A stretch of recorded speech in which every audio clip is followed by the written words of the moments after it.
All right. Well, usually I ask people where they want to start, but with you, we're starting with this book because I love this book so much. It's so fun. The Jacques Lacan Foundation. So, how did this book come about? Um, um, Sorry, that's actually a very basic question and one that I've never been asked before. Lots of different things, really. So I just done. So my background is in visual art, and I had done a visual arts residency in Austin, Texas, and I'd really been struck by the extent of British American cultural differences. And it was interesting to me because I live in Berlin and have the German of a toddler, but it seemed much closer to a kind of British sensibility in a way than being in Austin. Um, and I was also studying for a PhD. Um, and again, this thing of being from a visual arts background and having had a kind of post-school education that had been very, very different from being in a very traditional research-focused university, and a mixture of being completely intrigued by this and also thinking some things were absolutely ridiculous and why didn't people see it? So there were those two things. And also, although I stopped going several years ago, I was in analysis for several years. And despite the kind of, at times, slightly mocking tone of the book, I'm a big believer in psychoanalysis and something I've really benefited from. Um, and at the same time, I started going to a lot of talks about psychoanalysis, and this was also feeding into my PhD. And being kind of quite surprised at how, for a practice that is a practice, that is something that you do, that is so much about feeling a rapport with people, reading the kind of emotional temperature of a room, just how kind of crazy and awkward some of these psychoanalytic gatherings were. So I think those three things, academia, talks on psychoanalysis, and a recent residency in Texas, just all somehow came together to make this novel. I love that. And I have hosted gatherings like this, and I feel like your analysis of them is very spot on. It's like these characters, I know these characters, you know? Not just the ones that are actually based on real people. It's funny because I only based one character on a definite person. Everyone else Mm. is meant to be a sort of, a type. But the amount of people who have told me that they recognize publications or people in this book. So I think, well, I must have got something right if so many people. I mean, a lot of people have told me I've not got the person that I've been trying to skewer right, and I'm like, but who is the person? Mm. Apart from so I'm sure you guessed the lead is a slight I hope affectionate takeoff of Jacques Alan Miller, but the others were all just sort of made up. But But yeah, they're definite types. yes, I have had these experiences even like early on in the book when there's a couple that comes in that are like the New York psychoanalysts and one of them has to use the restroom and stuff. It's like I've even had that experience of hosting a conference and having to bring people to the restroom. So that's how spot on it was. Isabel Miller, who I know you've also had on the podcast. We've had a couple of I've never met her in real life, but a few exchanges. And she said she'd been to a conference in the States on psychoanalysis where there had been this messy meal of ribs that had all been eaten. And did I know about it? So I was like, oh, wow, these things happen. Oh, it takes time. Something in the unconscious Yeah. you tapped into. And I think I love it too. Like we were saying before we recorded, like you're receiving mixed reviews. People either kind of love it or really don't. And I can't say I'm surprised, but I do find that in the field in general, people take themselves too seriously. And I find that really strange, because I feel like if you've been through psychoanalysis, and it's, done something for you, you should have a little bit more of a sense of humor about things, even though, like you said, it's a great practice. I do it for a living because I believe in it. It really helped me in my life. Um, and you also said you don't know that much about it, but if you've been through analysis, then you do, you do know a lot about it, because that's really where it comes from, is from people's self-analyses. It's like all of this kind of, I get tired of like arguing over like what Lacan said and which seminar and which page, and like how that changes theory. And academics can do that. That's great for them. But for me, I'm really a clinician, and I don't see the point. Like for me, it's like, just take whatever is useful in the clinical work and go with that. And another thing that I found so strange, particularly through discussing some of the ideas in this book in an academic setting, was how many people had such strong views on what psychoanalysis was, who had never attended or were never letting on that they had attended a psychoanalytic session. And I found that bizarre, that they had no, I mean, I felt it was like sort of, I don't know, being an expert on I don't know, sex and never having being a virgin, or anything. It seemed to me such a strange to take that kind of authoritative stance and never have actually experienced the practice of it. That was definitely something I kind of wanted to convey in the book, that kind of distance between theory and practice. Yeah, that happens a lot. And I think also a lot of the big theorists are not practitioners, or not people that have even been through analysis. And I think that's really changed some aspects of the theory in the field in certain ways. And, I always try to be very open-minded. I'm like, if that's what you want to do, great, enjoy it. But it's when they take the stance of then trying to be an authority without actually being a practitioner or having been through analysis that's the problem for me. It's like, if you want to take the theory and run with it in whatever your field is in philosophy, or people use a lot in film and stuff, that's wonderful, like go for it. But you also have to acknowledge that that is different than the actual practice. And if you haven't been through analysis yourself, I feel like the only way you can really understand it is having gone through it yourself. Yeah, totally. I mean, I had always been interested in psychoanalysis, particularly in relation to film.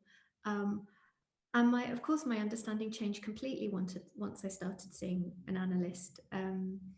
Yeah, and I think that's I think in all the arts there's that tendency to simply, well, I mean, in life really. Sorry, I'm being very vague, and but to search for the things that in a theory that will back up your own point of view that you've already established, rather than being open to the experience of something.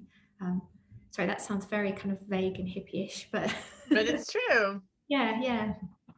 I find people often, I mean, I think I was just talking about this with Renata Saleko, who was on the podcast a few weeks ago. And we were talking about that people find on the internet, for example, whatever fits their own point of view that they already have. I totally, and I'm completely guilty of that all the time.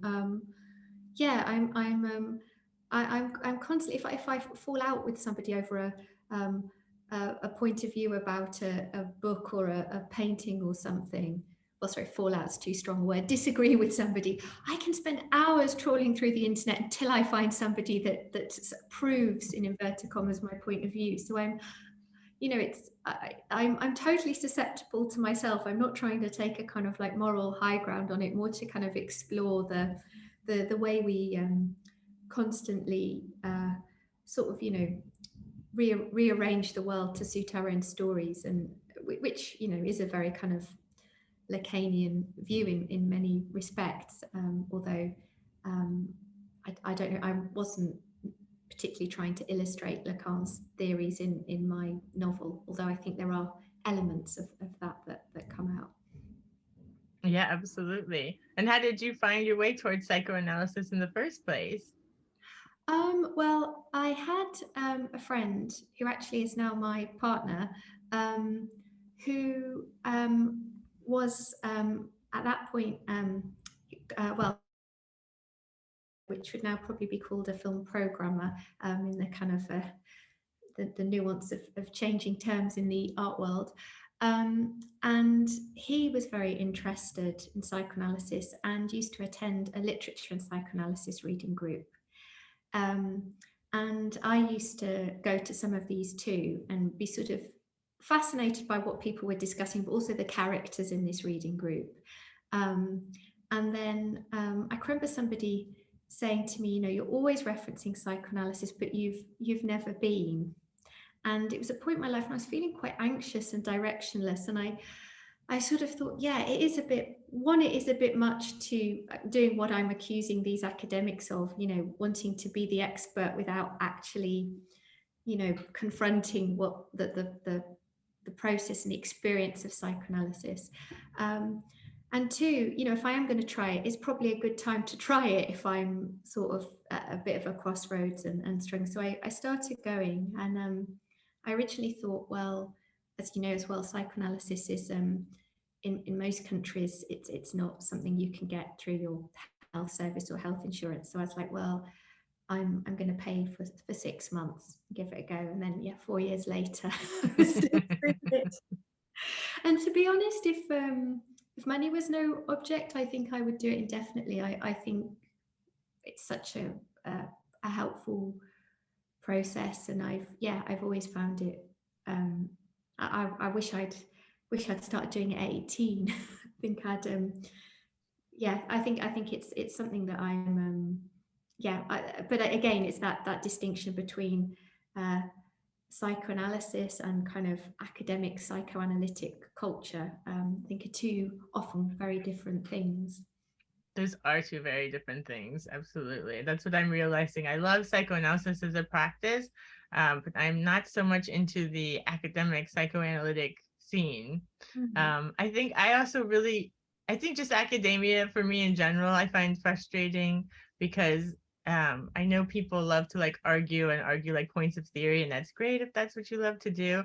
But I really don't like I get frustrated when I see people give these like great presentations and then the audience kind of like picks apart what they like disagree with, or oh, but so and so said this at this time and that doesn't make sense with what you said here, and it becomes this it feels like very vicious to me. And I really kind of the opposite, where it's like when I see someone present, I really take whatever I find useful out of it. Like, oh, this resonates with me, or this makes me think of this, or I could use this or think about this in a new way. And then that's it. I just leave the rest, you know. I'm just kind of the opposite, where I like to find what's like useful out of things. I don't like to like tear things apart and find what's wrong with them so much. So I'm realizing I don't like being around that. Yeah, and I think it's interesting. I've met so many academics who are very snooty about Zizek and will say that he's quite repetitive or he's quite sloppy with his referencing. And I'm sure there is a lot of truth in that. But I also think there is a suspicion of somebody who is in that field, who is able to connect with a wide variety of audiences and is able to apply theories across disciplines. And I think there's also a lack of acknowledgement that is quite threatening for a lot of traditional academics. And I think that notion of, you know, academia, I mean, I was sorry, I'm being quite vague, but this was something I thought a lot about on the PhD, and this coming from this art world to an academic world, and also coming from the practice of psychoanalysis to theories about psychoanalysis. You know, I was thinking about the European University. It has its roots in the Catholic Church of the Middle Ages. There's this idea of dogma, of following instruction, whereas we look at the birth of psychoanalysis and the birth of the kind of traditional arts, not traditional, but now traditional art school in the UK. And it's coinciding with the birth of museum culture, with an idea of, you know, culture suddenly being for everyone, being accessible. And I think that is really quite profound. And I often felt during my studies, you know, I didn't want the monk cell. I wanted the glitter of the 19th century arcade. You know, and it was I felt that very very strongly. And yeah, I think that is something that you know, if you say something to an academic about that, they'll get very huffy and be like, well, what point do you mean? And what about this model? And what about the liberal art colleges? And you know, in one sense they're correct, but they are also, I think, again, a bit like the Zizek thing, not quite wanting to face that there is a kind of religious disposition almost in academia, that there is one right way to do it, and you follow it, and you follow an idea that's very established, that's not about breaking with the past, that's not about undermining paradigms or challenging them. And that is a very different mindset that isn't really always compatible with a creative mindset. So it's my rather long and rambling answer. No, absolutely. I love it. No, and I totally agree. And I feel like, especially nowadays, like there's a real pull to kind of tear that way of thinking down. But yet, even I find in academia, even when people kind of have the aesthetics of like tearing that down, it's still like within that structure. And I find that really problematic too. I totally find that. I mean, I think it's really one of the most kind of absolutely authoritarian, rigid, old school academics I encountered doing my PhD. Wrote a lot about writers like Maggie Nelson, you know, and this is somebody, you know, working across disciplines, using theory in this very accessible, fun, immediate way. But it was, you know, her view was it was okay to write about these things in a strict academic sense. The idea that you might explore, you know, Maggie Nelson's practice through a similar practice, no, completely off limits. And I found that really interesting, and also I felt it showed a lack of confidence, or from my perspective, it did, in the sense that you're almost saying that the artworks can't, or the practices can't speak for themselves. They need to be, you know, backed up with a bibliography, with all these types of referencing, like you were saying about going to these conferences and thinking, oh well, I got something from that, or that resonated with me. And you know, those personal experiences, those senses of just something being very meaningful to you are as valid, and probably going to reach more people than a very dusty academic paper that like only your supervisor and maybe, if you're lucky, one other student in your very narrow field will get out the library. So I'm totally for that way of reacting and using knowledge. Absolutely. Yeah, especially when all of those papers are behind paywalls and nobody can access them. Exactly. It's even more ridiculous, I think. Definitely. And I also remember when when I lived in New York, there was a Francis Bacon exhibit at the Met, and it was incredible.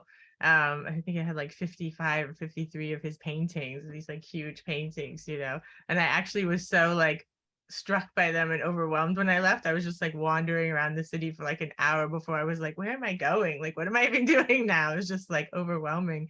And I remember talking about it, and I had a philosopher friend who was like very frustrated that there wasn't enough like context like written about things, and like how do you have an exhibit without like the kind of context of like the historical place and what it meant at the time and all this stuff. Is like that you can't have art without that context. And for me, I was like, what? I was like, I mean, you can add the context for those people who want to read it. I never read those things, you know. It's like I just want to experience the artwork. I think also as well, there's like an implicit assumption when you take that view that the artwork is lacking, that there has to be, well, both that the artwork is lacking and both that there are equivalents. I mean, the artist is making that piece because they cannot express that in words, or, you know, I mean, I think it's like, you know, if you read a description of Mozart, it would not be like listening to Mozart. And I think that I don't think there are I don't think that different, just as I don't think there's equivalents, there's a literary equivalent of a piece of music or of a painting. I don't think that there's academic or even like textual equivalents for something that is an experience. I mean, therapy is it's an emotional, physical experience as well as an intellectual one. As you know, sorry, I shouldn't be saying that to a therapist. Sorry, Of course you can. Mm. But yeah, so I'm totally with you. I think that there's so many ways to appreciate the arts, and uh, reading the artist's biography is just one of them. Yeah, I always like to do that afterwards. I like to experience the art first, and then if I find it compelling, then I'll read about the person, and then usually I'm like, oh wow, and then learning the context and about the person makes it even more interesting, you know? Yeah, I'm the same. I like to do it that way, definitely. Yeah, I don't like trailers for films anymore because they've become much more generic and they take you through the story. And I'm like, I'm always in this thing like, I just want to see a few film stills before I go. I don't want to know what's going to happen at the end. No, they show you the whole thing now. It's Yeah, really weird. I know. They're like, well, why would you go and see it? I feel they need to leave it on a cliffhanger. That seems to me quite a basic point of a trailer, but I think I'm alone with that view. How did you get into the arts in the first place? Well, I went to art college, so my BA and my MA are both in fine arts. Um, and when I was studying, so I'm 43 now, and now I think there's lots more creative writing, and sort of joint programs where you can do something more creative, more academic, a bit more like in the States. But when I was there were virtually no undergraduate creative writing programs. Um, and I also do really enjoy painting, and still do that. But art school seemed to be the place where you could do anything. You could form a band, you could make a film, um, and so that was for me where just the sort of loosest boundaries about how to be creative and what was allowed were. And I think that really, really informed um, what I write. I mean, I always wrote when I was at art college, and I was always very supported both by tutors and other students who seemed to think that was a completely normal thing to do, that one day a week you might sit in your studio and just do some writing. And a lot of my friends who were writers also came from art school. And I think increasingly that's been more and more acknowledged. So as you get writers like Deborah Levy, who went to what was then Dartington College of Arts, talking about how that background really shaped the texts she encountered and her view of writing. And I know Tom McCarthy's been very keen to position himself as a writer in the art world. And that makes a lot of sense to me. I also think I mean, of course, there's a million things that are problematic with the art world, as there are with any organization, institutional structure, not least the fact that this money is such a massive thing and so much art is now seen as a luxury product. But I do think this sort of looseness of boundaries is really helpful for creative people. And I find any art form that refers solely to itself a bit boring.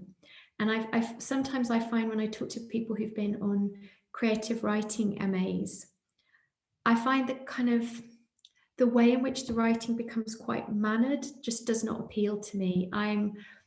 I want a writer to tell me that they've been influenced by music, by a film, by fashion, by politics, rather than a writer who says, well, I like this writer.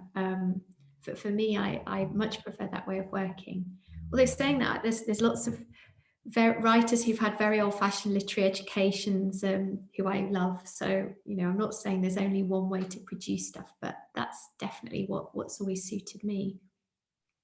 Yeah, and that fits with psychoanalysis as well too, because Freud, of course, loved like art and literature, and then like Dali really Mm. loved Freud's theories and like made artwork from that, and then Lacan used Dali's writing in his like early work, so it does feed each other. Definitely, and I think there's although I'm always slightly peeved in that I think the artists are more interested in the psychoanalysts than the psychoanalysts are in the artists. I was always reading stories about surrealists who'd gone to see Freud and Lacan, and they'd been a bit like, oh, another one. But yeah, I definitely think there is that cross pollination. I think they're both disciplines that take from other disciplines in a really positive way, and yeah, that's very appealing to me. Yeah, I had a friend in New York. We used to joke that we were going to have a psychoanalytic conference on the arts, but we were going to have a list of all the artists and writers that they were not allowed to talk about because everybody uses the same references because they're like the people that Lacan referenced, So it's like you can't talk about Joyce, you can't talk about Beckett. I think that would be great because it would force people to make such kind of more interesting novel links. I think you should do that. I'd be so interested in going. Totally. I realized what I did was I ended up writing a book that came out at the end of 2020 on psychoanalysis and the arts. And I realized that's kind of what I did. I just basically wrote about all these artists that I love and that I found. I was specifically talking about Lacan's concept of scansion and how like disrupting narratives is really useful, and that how people have been doing this in the arts like forever, at least since for the past 150 years at least. So I kind of started with like photography and the symbolists and worked my way all the way up to current modern day artists. And I didn't reference any of the artists that Lacan and everybody talks about all the time. Dali's in there, the surrealists you have to as part of the history. But other than that, they're pretty all avant-garde artists that I don't think I've seen any analysts writing about. So Oh, that sounds fascinating. Really great. Yeah. yeah, that was fun. But I didn't even realize that was what I was doing until like very recently. I was like, wait, I kind of did make that the thing that I used to joke about. It's funny. There's a lot of surrealist female artists that I absolutely love, but I sort of sometimes I feel my heart sink when I read another sort of, kind of I don't know, Louise Bourgeois or Leonora Carrington or someone, and I feel like is there more to say? I mean, of course, in one sense, there's always more to say, but I feel like but why don't we look at wouldn't it be interesting to look at someone we've not already all and there's always that danger then that they become almost like a sort of a kind of uh, I suppose that they come to to signify a certain type of artwork, and we rather than us actually looking at the kind of radical nature of those artworks. And I think we to do that properly, you need an element of freshness. I think is always really helpful. Yeah, I feel like women artists were so excluded for so long, and then that came to the forefront. Like we've been excluding, all these different artists. Let's make sure we include some. And then now that they've included like a few of each kind that's been excluded, then those are the ones that are talked about, and that's it. It's like, okay, now we've included them.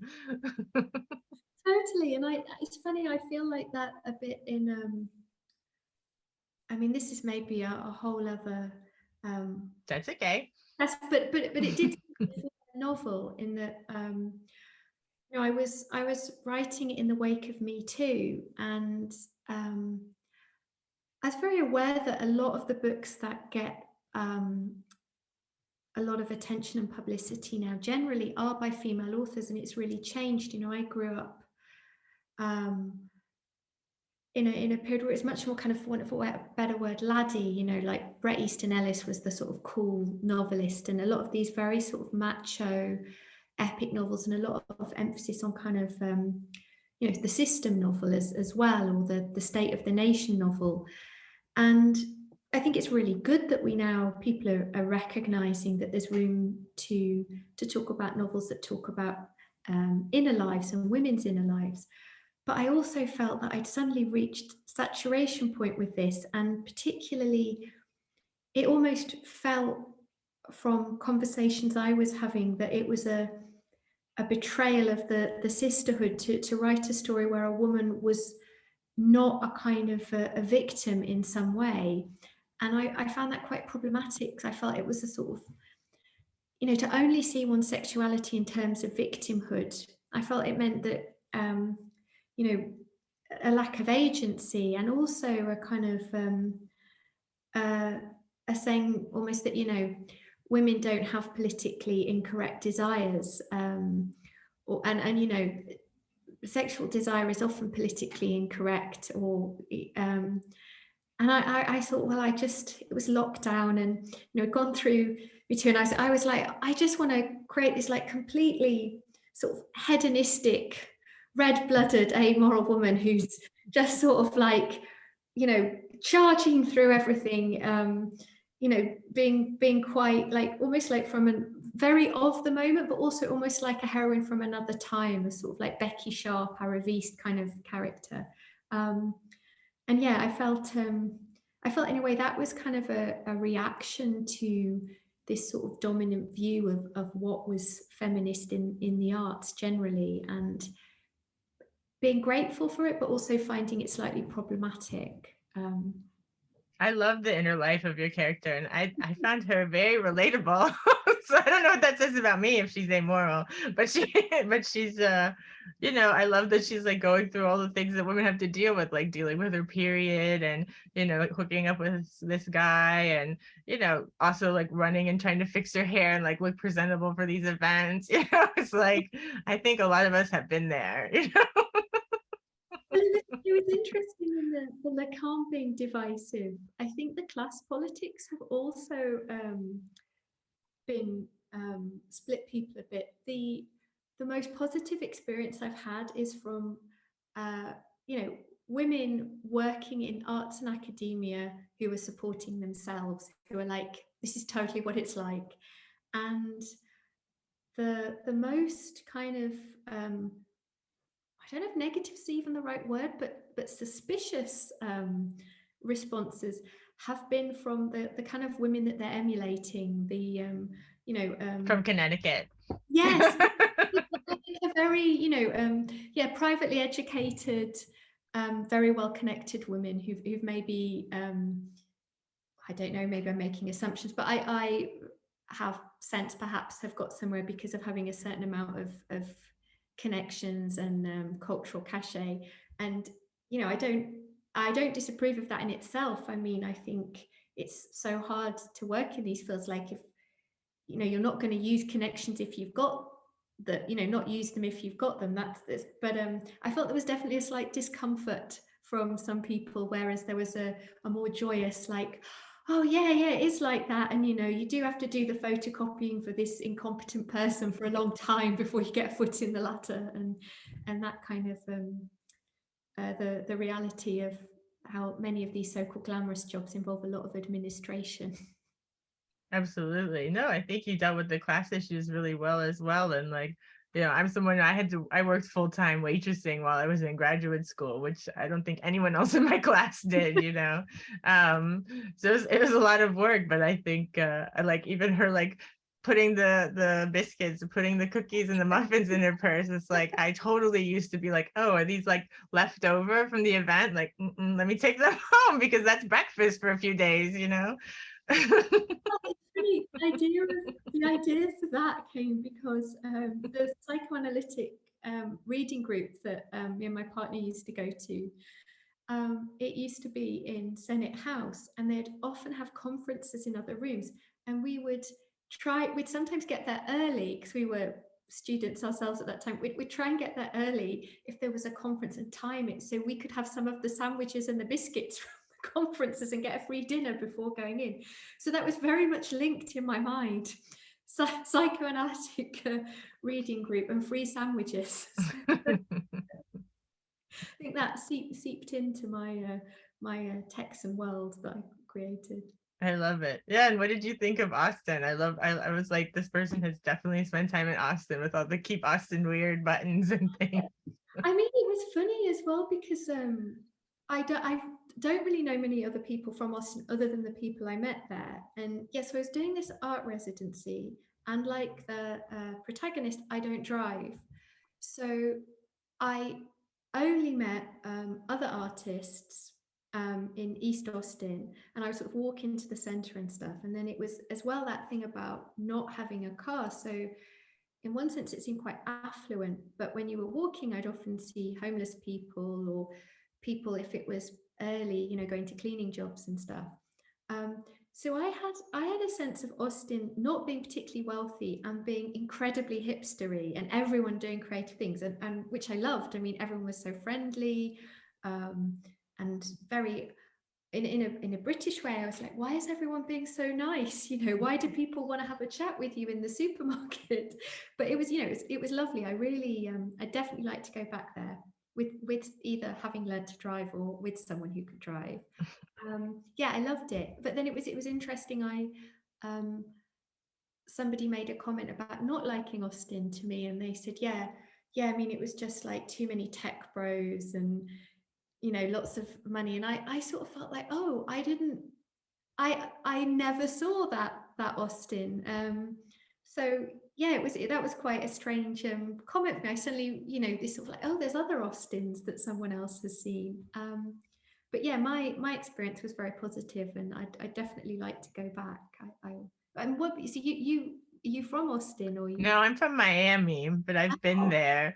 okay. Yeah, with friends, the same thing, that we're very creative. So I've seen that kind of creative side and all the hipsters. I would love to go to Miami. I mean, it's interesting about this, you know, talking about a book in which somebody all their references are through film and advertising. But I've seen so many films set in Miami, and I just I'm sure it's nothing like the reality, but I have an incredibly sort of glamorous view of Yeah, you Miami. have to tell me what you think of Miami now. I have to hear. Yeah, it's all sort of cocaine cowboys and beautiful Art Deco architecture and disco and yeah, just sort of glamour and glamour you're probably not meant to admit you find glamorous, but seems very good on the screen.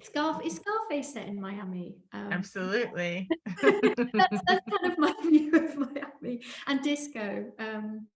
Yeah, I don't know if that's accurate. I imagine maybe it's not on a day-to-day level, but Well, it's the same thing. It depends on what area you're in, but you know, I'm around your same age. I'm 45, and so I grew up in Miami. I was a teenager in the 90s, and that was just kind of like just after the cocaine cowboys were having their heyday. So I was like a little kid when that was happening, and I kind of grew up in the aftermath of that. Um, and yeah, so it was really interesting and intense, I would say. There's definitely like a huge drug culture there, I would say still. I mean, I haven't lived there in 15 years now. But it definitely is like just very normal for people just to be partying. It's definitely a party place, you know, and people go out to clubs. I mean, we used to not leave the house till midnight, you know. If you went out before midnight, like why would you do that? It's like not even something that people did, you know. It's like you just like wait till after midnight to go out. And the clubs are all open till like 4 or 5 in the morning, and then after that they have like after hours clubs. So it's definitely like a party disco place. So I would say that's accurate, especially if you say the Art Deco is mostly on Miami Beach. yeah. And thankfully that area has been preserved, because like one woman like really fought to preserve it a long time ago. So that was very good, because otherwise it would probably be all these high rises. When you go further up Miami Beach, it turns into like these huge like Trump Tower kind of buildings. And that's really sad, because they used to be, I mean, Miami has like such an old gangster culture kind of from the beginning, from like the early 20th century kind of gangsters, like Meyer Lansky ended up dying there, and Luciano, all those people like were down there. So it was Al Capone, he died there too. So it's kind of has this kind of gangster history. Hmm. And more North Miami Beach used to have, they built all these rows of hotels, but like these little like motels from like the 50s, where they would be like these like 2-story little motels on the beach, but they would all have like themes. You have like kind of like futuristic motel, or like one that was like Arabian Nights with like camels and like people in Arabian dress and things like that, you know? And even the hotel, like the hotel that Scarface was taking place at, that was a real hotel that was in the neighborhood that I grew up in. I grew up in Coconut Grove, and it was this kind of disco hotel. Somebody actually wrote a book about it that I just read last summer, which is really great. Oh, please, Um, I want to read that book. I'll let you know, because it's a really amazing book. And that hotel was like one of these themed hotels where every room had a different theme.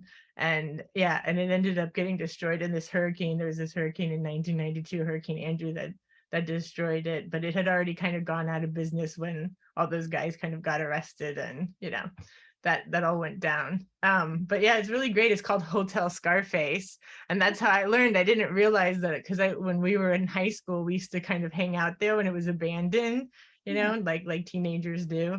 And I interviewed the guy who wrote the book, because I was like, wait, there's a book about that old hotel we used to kind of squat in, I was like, that's weird. Like, is that hotel like a thing? And then I read about it, and I remember knowing in the 90s when we were hanging out there that it was this kind of like old disco hotel. But like, what does that mean to like a 15-year-old in the 90s? Like, it just like sounds very, yeah, like old disco. It's like a different era.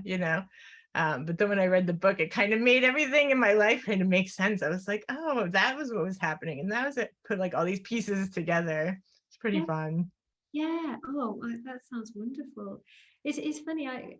You mentioned being a teenager in the 90s, and I I loved being a teenager in the 90s. And then I don't know. I mean, I felt very conscious writing the book. That there's moments when she's looking back to Kate Moss, this sort of 90s icon, and this is being revived. And I think there was definitely a sort of feeling of nostalgia, a way of being able to write about that or have little touches of that period. I feel it was sort of the last, maybe this shows me getting older, but I sort of feel it was almost like the last period where, on a sort of mass scale, people like lacked cynicism, possibly because we were all kind of just consuming and destroying the planet without realizing. But it definitely felt to me a very hopeful time being a teenager in the 90s, and very full of possibility. And I suppose being on the cusp before everything was digital. I Yeah, think that made a difference, because I think the internet, of course, is great in a lot of ways. We can do this and connect and everything, but it also I feel like this like cynicism that you're discussing, and this kind of self reflexivity where we're kind of always looking at ourselves, it's like that added this extra kind of layer of gaze that I don't feel like was there before. We were just in it, like living life and messing things up, like you said, and we didn't really understand what was going on in the bigger world outside of our circle. I mean, of course, I'm sure older people did, or people that are into politics and stuff, but at least for me as a teenager, then it's like, as a teenager, I wasn't aware of like global events or politics or anything that was happening. It was just like in my life. And I feel like teenagers now, people don't have that, because everyone's aware of everything that's going on, because it's all over the internet all the time.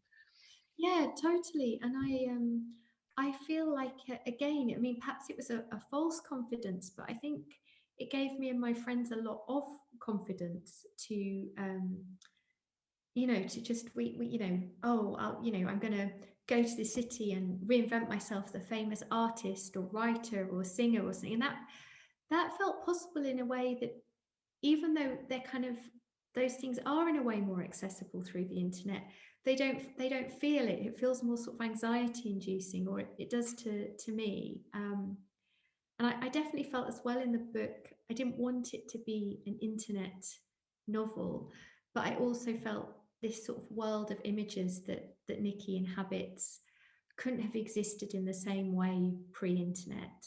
Um, and I mean, she's somebody who's very happy with her appearance in the book, but I definitely I mean, so I'm going off on a tangent, We but love tangents, associations. yeah, no, I definitely didn't feel body conscious in the 90s. I didn't have those sort of like people. I think I was very into clothes as a teenager. Me and my friends were obsessed with making kind of crazy outfits to go out clubbing in and having fancy dress parties, and that was something I absolutely loved. But I didn't equate it with a kind of in a way with what I looked like. I mean, obviously I did in like what the costume was or something, but I do think there was something about not having this constant sort of real, not real, you know, Instagram, everybody, it's real people's real lives, except they're very filtered and staged, and you know, it's a like I was setting up the computer, and my partner said, "Oh, don't put it that's really unflattering if you put it at that angle," and got me a box to put the computer on. And I was like, you know, I'm glad he did that. I realized like, oh yeah, I've got a much firmer jawline with the but you know, these are, I don't think these are things that me and my friends ever had to think about, which is quite liberating in a way. You know, yeah, I've sort of I taught for a while in an art college, and I can remember one Australian girl, and she said when it's summertime, we all post pictures in our bikinis and have a competition to see who can get the most likes. And I thought, oh, imagine having that when you're 18, like the pressure. I was like, couldn't quite believe it, you know. Yeah, I'm very glad that I grew up without the internet. It's Yeah, like nice to have it now, but I'm really glad that I didn't grow up with it. Or imagine like, you know, your history's never erased. yes, Like everything you do exactly. is online forever. So like, I guess for them, like everybody else's is too. But it's like, I'm glad I don't have that. I did so many embarrassing things. And also, I think when you're younger, you're kind of much more flippant and you don't think about the consequences. And you know, I sort of think, oh God, you know, I'm sure I'd have been cancelled for some, you know, ill thought throwaway remark. Or yeah, I just, oh, I'm so glad to to not have that as a teenager. Yeah. Absolutely. And not have your parents be able to see what you're doing on the Oh, internet. I know. That would be awful, awful. Nightmare. I also have to mention you brought up Kate Moss. This is also like the Oh, best book cover ever in existence. What an well, eye-catching book cover, for I real. Even thank. my husband saw it. He's like, "That's an amazing book cover." He makes books, so I was like, "It really is." There is a story behind this book cover, actually. Oh, please tell. Well, I designed the book cover, although obviously it's a copy of the Calvin Klein advert. But I, yeah, I thought it's a small press. I'm not a particularly well-known author. Kate Moss in the book. Kate Moss sells. If I have Kate Moss and the word Lacan, people will react to this book. Wonderful. But then I was like, how to get this picture of Kate Moss? And so I emailed lots of people, and everyone was saying no, or you know, well, we would expect this many £1,000s to print it. And then I thought, there's been a lot of people who photographed Kate Moss who are in some hot water now post Me Too.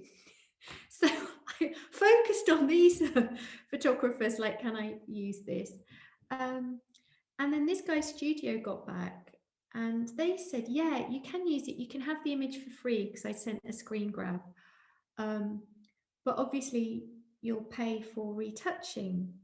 And they sent me a list of the retouching costs, which were like started at $1,000. And then I thought, well, if the text is sharp, it won't matter if there's a slight blur. It will sort of play with the whole kind of off the media. It's in a magazine kind of feel. So I just said, oh no, it's fine. You know, we'll just have the screen grab. And they were a bit surprised, but they'd already sort of put in writing that we could use this. But they had specified only for 1,000 books. So if the print run sells out, it's actually doing quite well. So it actually might, but sadly, the second print run will probably not be as good and may not have Kate Moss on the cover. Or maybe I can do a painting of Kate Moss or something. But it makes it more special then. You got Yes, to you get in on it now and get the great cover while it lasts. There's exactly, only exactly. 1,000 of these books in existence. Yes, yes. Then it stops. So yeah, you've got a hope. Well, what, fingers crossed, may become a collector's item. Exactly. I love it. It's a fantastic cover. But I mean, I felt like she was such a perfect kind of um person to put in the book in terms of, she was the kind of last, people talk about her as being the last supermodel, but what in effect they mean is that she was the last model that didn't have to sort of promote herself, or that the fact that people are shocked if they hear her speak. She is the ultimate woman you can project your desires onto, and we don't know anything about her well, we do obviously through the tabloids and stuff, but she's this notoriously private person and has this kind of old world mystique, I think, but also from quite an ordinary background, which I thought was quite important. Yeah, I used to have her up in my room in the 90s. Which Kate picture? Moss and Claudia Schiffer. Yeah. They seem two very different women. Why Kate and Claudia? I'm intrigued by that. I don't know. I liked them. Yeah. They were what was it in the 90s? Yeah. And Cindy Crawford, I guess, too, but I don't think I had her up. I had Kate and Claudia. And Anna Nicole Smith. You know what it was? It was these like guest ads, and these Calvin Klein ads. Yeah. Claudia Schiffer and Anna Nicole Smith for those guest ads. I didn't think of that. I liked Kate Moss, and then there were also, maybe this is like my cinematic sleazy Miami fixation, but then there were a load of Tom Ford adverts, like sort of, I think it was like around 2000, so a bit later, and they were like really playing with that kind of like sort of disco sleaze but very high glam. And I ripped out those adverts to put on my wall. I thought they were, I was, cold grey British day, this like palm trees and like, bright colors. Yeah. Everyone with a tan looking like they were partying hard. I was like, oh, I love this. Absolutely. What were you going to say? Oh, just that I thought it was interesting that Kate Moss did a Desert Island Discs recently. I don't know if you're familiar with it. It's so British, sometimes so awful. They have it on Radio 4, and it's a celebrity is asked to pick 8 songs, and they're asked to sort of talk about why they've picked them. And I can't remember which song it was, but she talked about aspirations to leave Croydon. And she said about going to America and her dad driving them around in this big hire car, and the sun was shining and everything was glossy, and she sort of felt like, this is where I want to be. And I thought like, oh, I'm really glad she says that. It really fits with my presentation of her.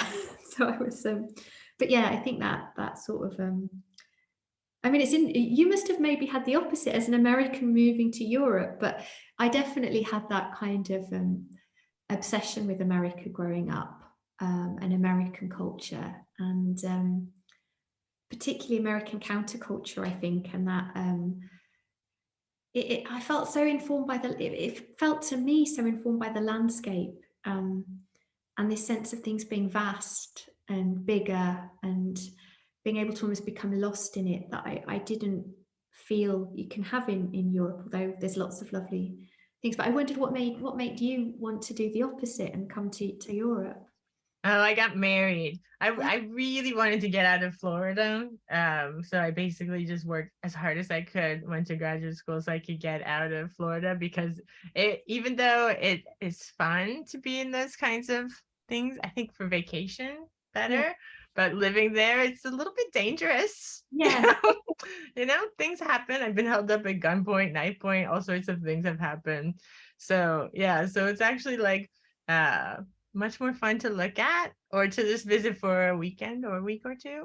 But growing up there is a little difficult. I think also if you're not, from like a nicer area, if you're like maybe in a nicer area, that's you have that different kind of, like you said, like lifestyle. The Connecticut girls. I'm sure there's plenty of Connecticut girls in Miami, but I wasn't one of them.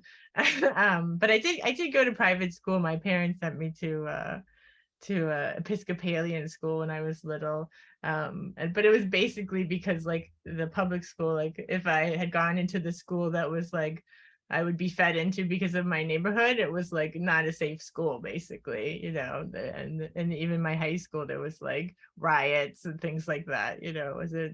It's not a very organized place. Miami, it can be fun, but it's not very organized. And if I didn't have kids, but if I did, I wouldn't choose to raise them there. I think it's a good idea. But I also heard it's pretty different now. I think a lot of people have moved down there, especially during the pandemic. Apparently, a lot of people from New York have moved down there, and it's getting like more and more gentrified. And yeah, so things are getting more expensive. But it's been expensive for a long time, but still, it still can be, yeah, pretty sketchy. You know, there's a lot of people with guns and things like that in America. In Texas, there's a lot of people with guns too. Um, so yeah, so I worked really hard to get out of Florida, and I left when I was 30, and then I went to California for my postdoc, and then I moved to New York. I lived in New York for the last 10 years, um, which has its own kinds of Yeah. things happening. I've been followed home from New York too, from the subway, you know, but that's, I guess, it's just how the States is. So it's nice to be here because we left, we lived in Stockholm before. My husband's Swedish. I met him in New York. And so we were deciding which way should we move, and we decided to move this way. And Stockholm is a nice city, and then now we live in this like little town in the countryside, and there's like literally no crime at all.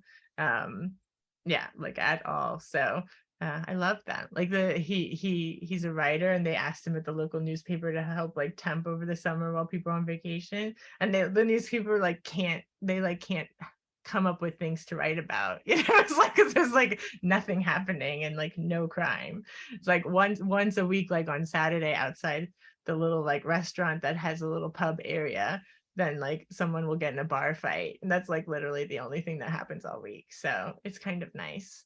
So Okay. that's why I like it here. I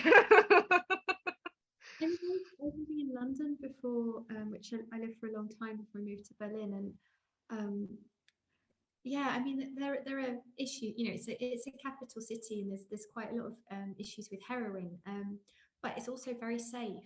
Like you can come home on your own at 4 in the morning and feel completely okay. And I think there's very few places you can do that. And yeah, for me it's just yeah, it's just such a nice feeling. And yeah, also rent control is still a thing here. So rent control and safety, it's a nice city to be in. Those are two very good things. Yeah.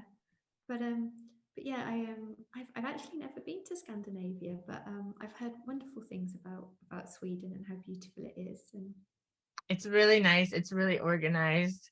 It's very clean. There's like really, I mean, of course, there Greta comes from here, and she, you know, complains about things the Swedish government does, which I'm sure are valid things. That they do mining and things on like indigenous land, which is not good.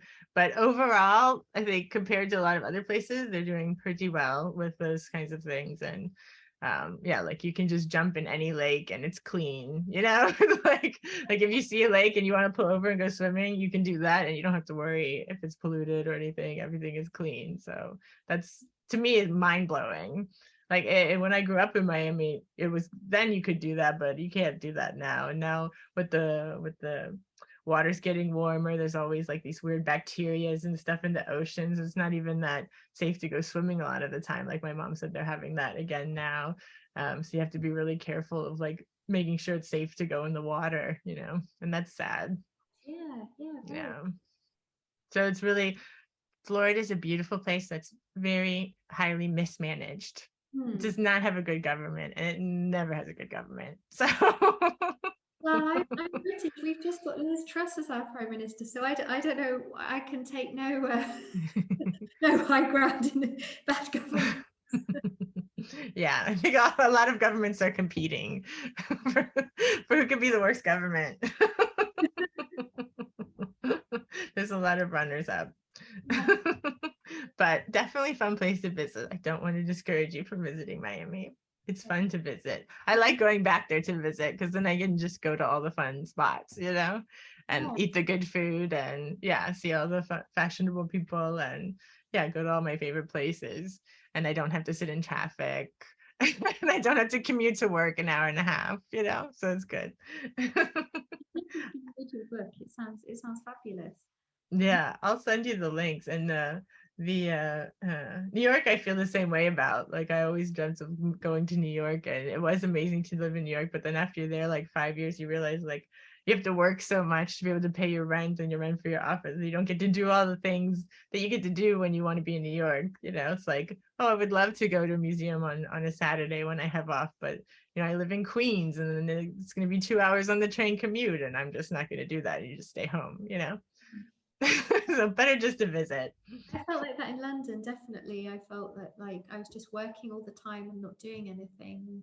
Yeah, it seemed pointless to be in that city for if that was going to be my life from then on. But Exactly. And the one other thing I have to mention before we wrap up, I know we have to go, but you also talk about Kate Moss and Johnny Depp, and when your characters go into the Halloween costume store. I know there hadn't been the court case when I wrote that. And I did think, oh, if I'd been writing that after the court case, maybe I would have taken that out. It seemed a bit sort of, just a kind of, just sort of car crash with no witness thing. Yeah, so that was written before the court case. Yeah, but so it seems quite a bit darker than I intended now to have that reference. I don't know. Yeah, but it was a fun reference though, because they were cute in the 90s. So oh, they're so cute. They're a perfect looking little couple. We loved them. Yeah. Well, thanks so much for being here. Thanks for having me. It's been really fun. Thank you so much, and really lovely talking to you.